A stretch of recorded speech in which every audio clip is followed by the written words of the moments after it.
and welcome to the Global Business Group, where we aim to unlock the potential of international business, providing unique local business solutions internationally. We specialize in business advisory, import and export opportunities, market entry, investments, and funding to help you achieve your business goals. Now, let's get into today's business day. The business day. This is our weekly business day meetings happening every Tuesday, which is the EST 12. We have today with us Antoine and Julien. They are from. Hello everyone. So I welcome you for the business day. This is our weekly business day meetings happening every Switzerland. Business day meeting. Okay, so let me talk about Global Business Group. It's a business advisory, import, export, and market entry services. We unlock the potential for international business and we make the international business easy for our members here, who are our partners and associates across the globe. Our goal is to improve the business of our associates around the world to make international business as easy as local business. We accelerate innovations and growth to help associates to achieve their business dreams. Currently, we have 22 associates from 22 countries, 210 business opportunities from 1K to 500 million USDs, which has been generated over a period of time. We established our operations June 2020. These are some of the services which we offer to our partners and to the customers, which is business advisory services, import and export opportunities, market entry, and investment and funding. So Global Business Group has a massive global impact, and we are just beginning. So you can reach out to us on globalbusiness.group. LinkedIn, we have LinkedIn page, which is being followed with articles and postings around the business. And you can follow your YouTube videos on the YouTube channel. So let me just quickly introduce you to a liquor brand which has come from Switzerland today. So we have Antoine and Julien with us. I now leave this forum for them to talk about their product, and we will hear. Post their presentation, we will have some questions which can come up. I'll keep noting down. If you have the questions, please post it on the chat box. I'll note it down and we will talk to them at the end of this session. Thank you very much. Over to you, Antoine and Julien. Hello. So let us share our screen first so you can see our presentation.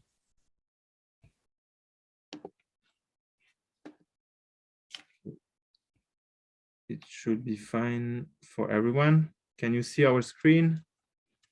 Perfect. So first, let me introduce you, Antoine. Yep. So hello everyone. I'm Antoine de Mestral. I'm from Switzerland, the same to Julien. And today I'm told you for the Winatypique, and I'm work for the production. I'm look everything for products, the wine and winery. So I will go back I will be the main speaker for the presentation. So yeah, as Antoine said, he's in charge of the production of Winatypique. So he's mostly in charge of the grape growing and the apple growing, and then also at the production is in charge of making the juice and the alcohol. We have Paul that is not here today, that is in charge of quality and supply, and me myself, Julien, and I'm more into the sales and the development of Winatypique, our beverage. So basically, our company was born like a year and a half ago, because in Switzerland and in other wine production countries, we were facing some difficulties to sell the wine, and in Switzerland, the white wine was a bit struggling, and is still struggling because of the international competition.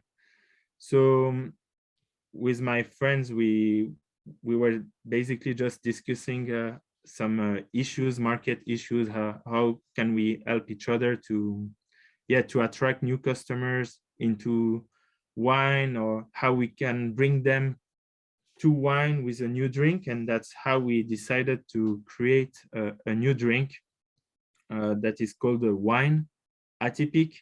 And this drink is born through our friendship. So that's us three.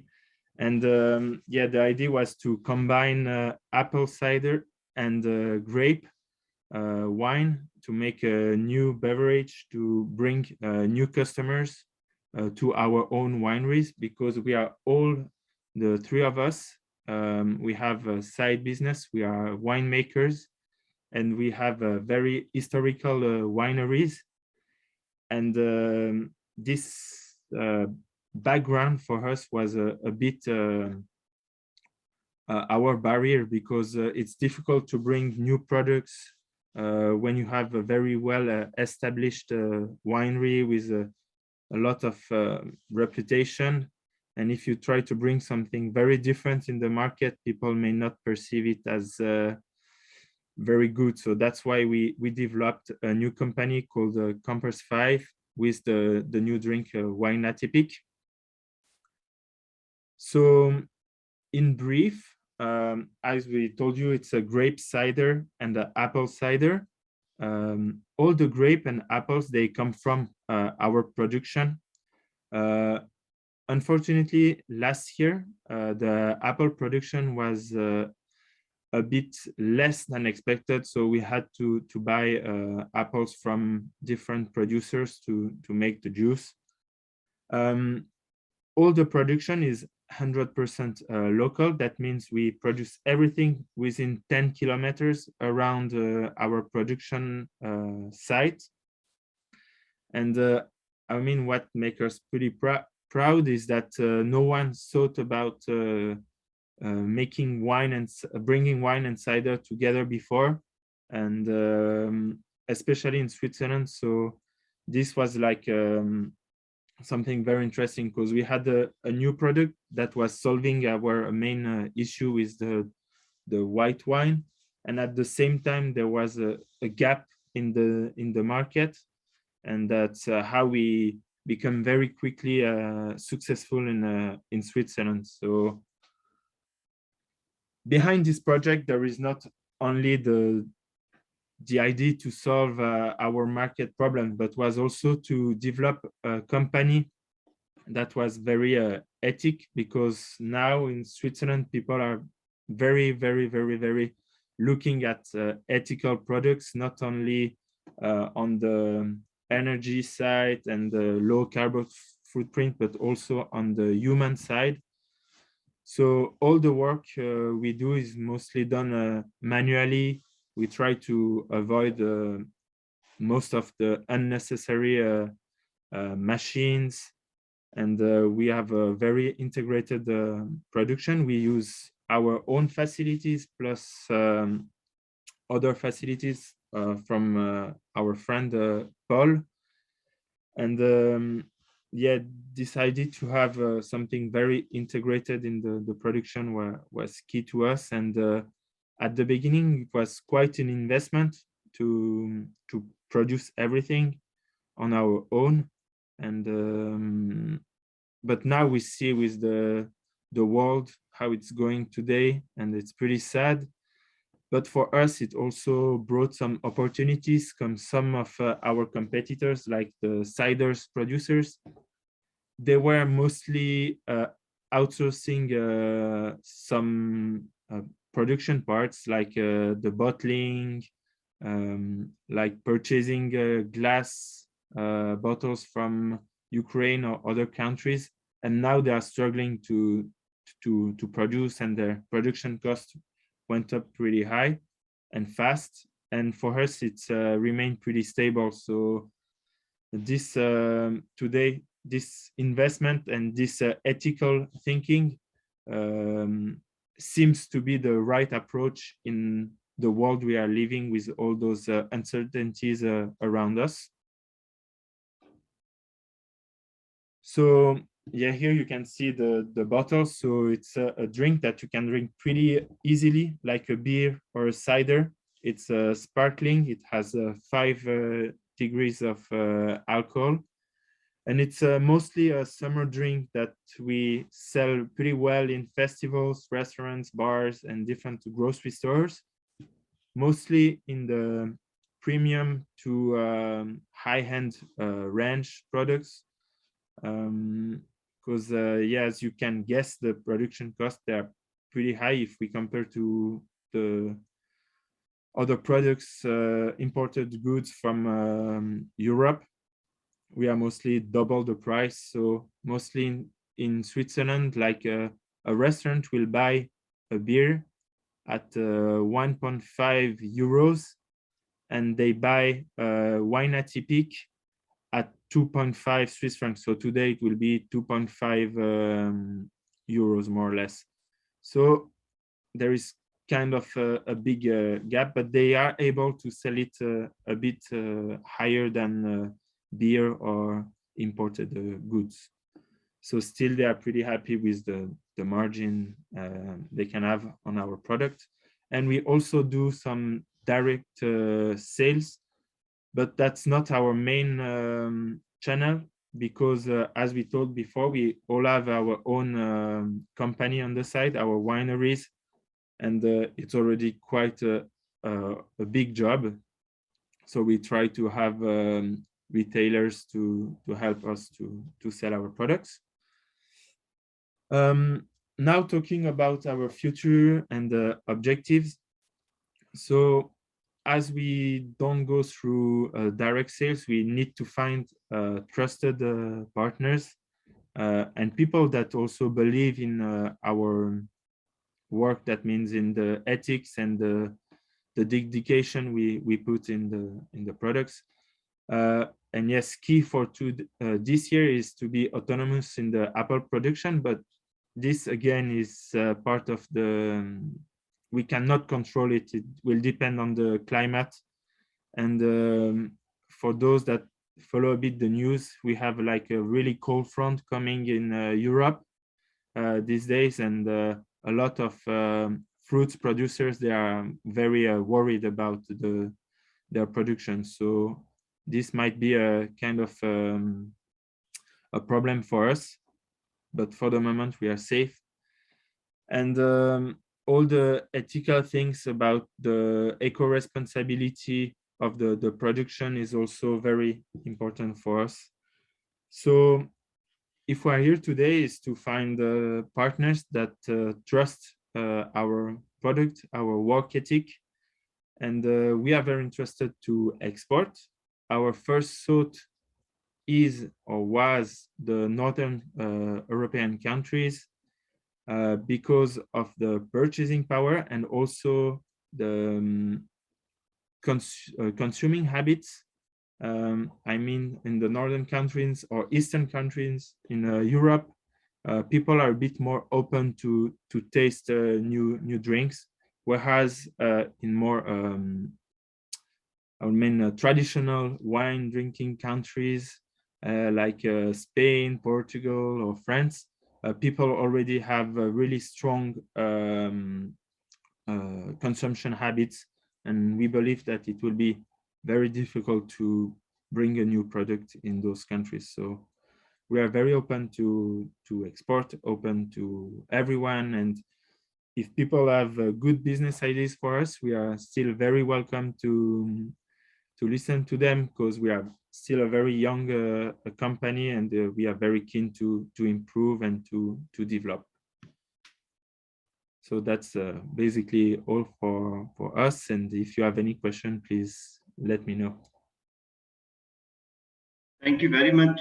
Thank you very much. Okay, there are some questions which people have been posting on my personal message. I would like to ask one by one. And we'll take more questions as we go around.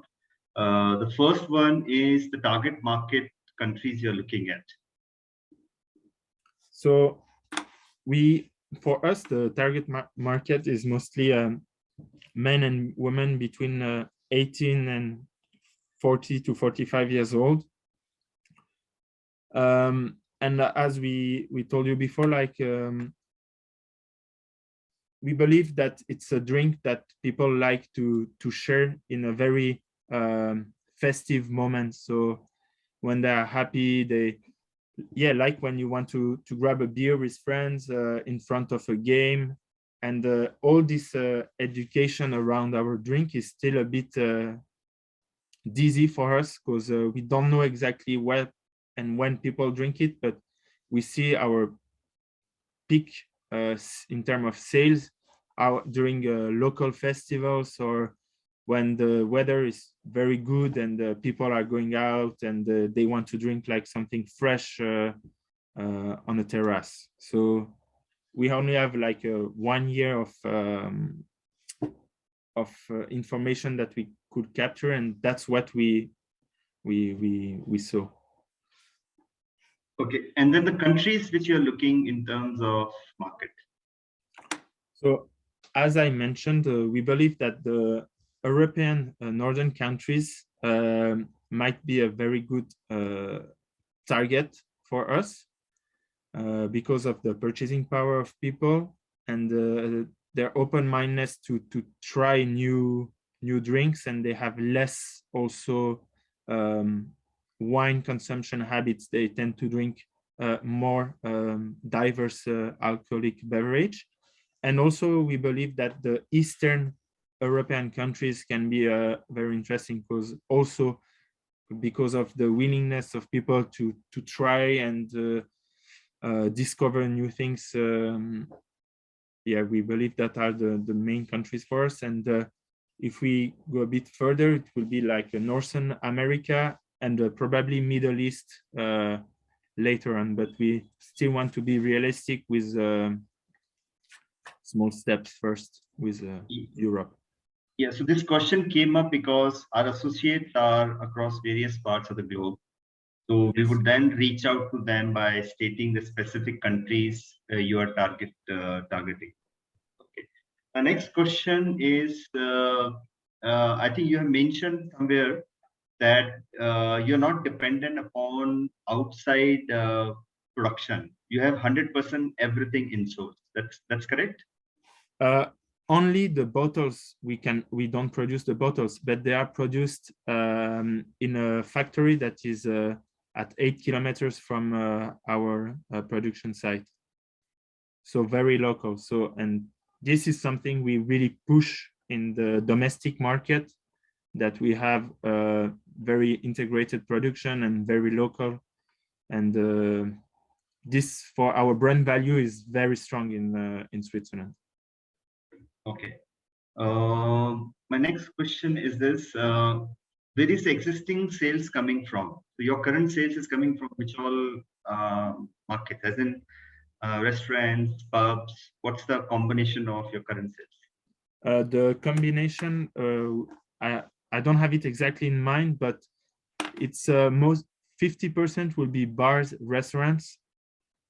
Then 30% will be like during festivals, and the rest will be like direct sales and small retailers like the grocery stores, in fine food restaurants and fine food grocery stores. Yeah.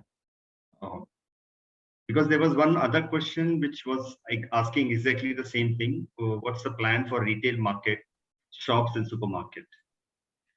So yeah, I think we are for the domestic market, we are like having very good discussions with the main alcoholic beverage supplier of Switzerland, and it's looking good for the future. But as we are pretty young, they still are a bit waiting and pushing us. But I mean, retail seems to be good. And we saw that some competitors are in the retail store, and their numbers just went up pretty fast. So we are looking for it also. On the price positioning, you were saying that a beer would cost close to 1.5 to a restaurant, and then your drink cost at 2.5 euros. How about comparing that with wine? Compared to wine, Yeah. a bottle of Swiss wine will be sold at 10 Swiss francs. 10. Yeah, that's the base price for Swiss wine.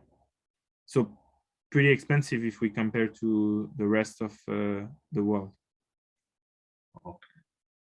But the export price for our drink is 2.2 Swiss francs, so around 2.15 euros. Okay. There's one more question which is asked. What's the alcohol content? You said 5%?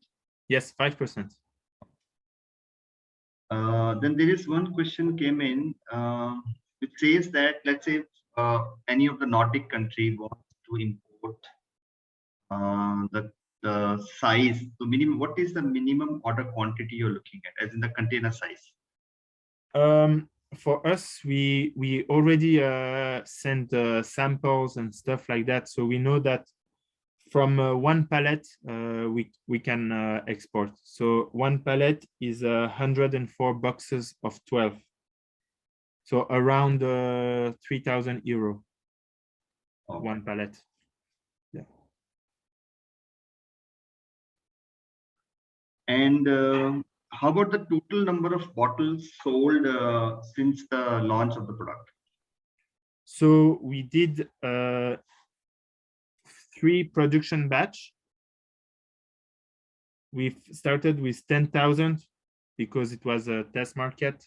Then we did 30 and 50, and we are going to do a new of 50 pretty soon in May, actually. 10, 30, 50. So close Yes. to 90,000 bottles you already sold. Yes. We started May? Yeah, 16th of May 2021. Okay. So less than a year ago, actually. Yeah, so these are the questions which I have. Dirk, do you have any additional questions which you want to ask? You're mute, Dirk. Sorry? You read some of my questions.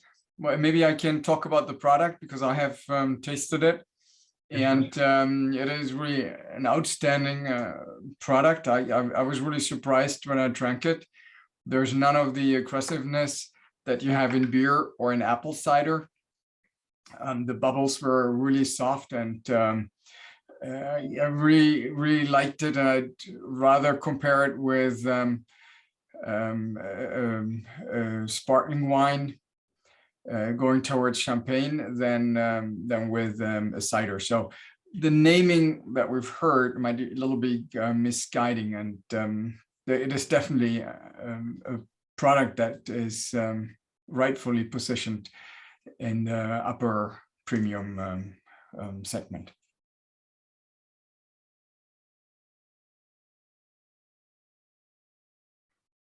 Thank you, Dirk. Team, any other questions which we can take it up? Because we have Svetlina from Bulgaria, we have Julien from South Africa, Mr. Unaba is from Uganda, Jacek, Klaus is also there, Miguel from Spain, Danny Benjamin is there from Israel. Any questions? I actually have one question. Okay, yes. Let us take from the lady first. Lady Svetlina. Yes. Hello. So is your drink classified like sparkling wine or like cider? No. I was going to close the discussion later with that. It's a very, very good question. And actually, it's classed as a cocktail legally in Switzerland, because to have the mention cider in Switzerland, you must have 100% either apple or beer, or the mix of both of it. And the wine is from 20% of the drink that is based off grape wine and 8% of alcohol. So we are below this percentage of alcohol, and we are not in the cider mentioned. So that's why we came up with this name, like a wine and atypique. And yeah, we are more a cocktail drink than a proper cider or wine. Thank you. Thank you. You're welcome. Miguel, your question, Miguel? Yes, my question is two questions. One of them is similar to Esmelina's question. It's due to, you know, that for liquor is necessary a special licensing in Europe to move all the. So I understand that there isn't. It's not necessary this license to buy this product, right? Yes, exactly. That's for us. That was also why we came up with pretty low alcohol, is to also to remove all the barriers that we have in Europe with wine, and because those wine industry is very controlled by states, or they like to have a pretty nice look and know what's going on. But with those side drinks, we are pretty free to move. We don't have a special tax on like they have on wine, export of wine, import of wine. So a bit easier to move the goods, yes. Okay. And the second question is, the bottle is for 75 centiliters? 33. 33. Yes. 33. And what is the market price, more or less? In euros, it's between 6 and 7 euros in Switzerland. Okay. But we believe that the European market price will be more around, 4 to 5 euros, because also of the purchasing power and all that. That's why we don't have much expectation yet on the other countries than the northern countries, or everywhere in the world where we can access a premium market, I mean. So okay, thank you. You're welcome. We are niche product, and we believe that we will always remain a niche product, and we will probably be copied by other producers around the world that will be able to enter the entry level market, and that's part of the game for us.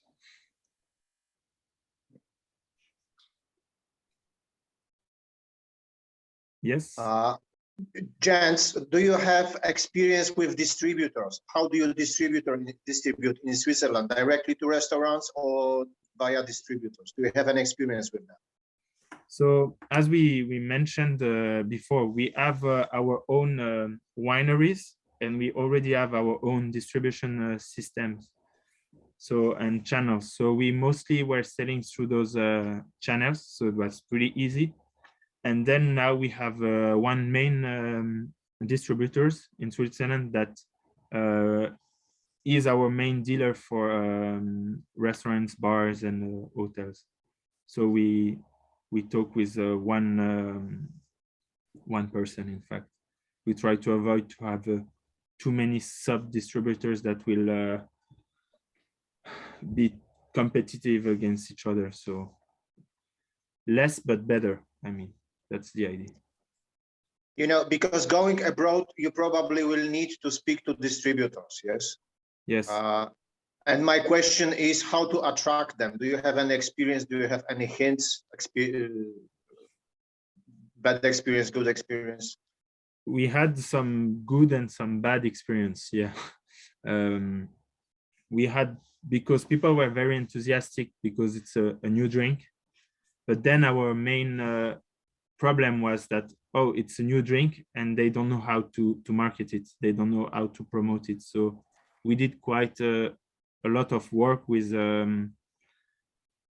some support, marketing support for the sales force. So when they visit like a new restaurant, a new bar, they have a full set of marketing tools that they can use to promote the drink. And also us, we were going sometimes with them to give some instructions to the sales force and to explain them what were our how we work, how it is produced. So it gives them like a really nice story and our friendship. And I mean, in the domestic market, this story works pretty well. I don't know if in the export market it will work the same. So yeah, there are a lot of reflections to go around these questions. Thank you for asking, by the way. Thanks.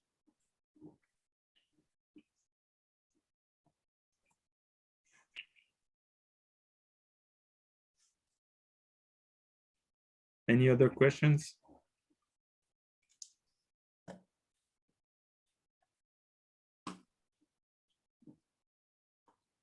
So regarding the German market, I have a question. Have you done already some, let's say, attempts to offer and to sell your cider?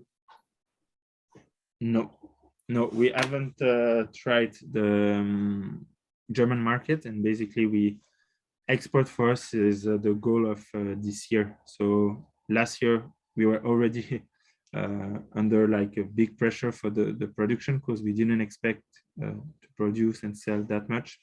And yes, of course, the German market might be, it's close and it might be a very interesting market, but we haven't touched this market yet. Thank you.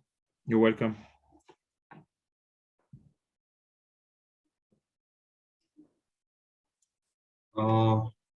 Dirk, you have any questions or you want to end the session? I think if there are no further questions, then maybe Julien, Antoine, maybe you have anything else to tell us?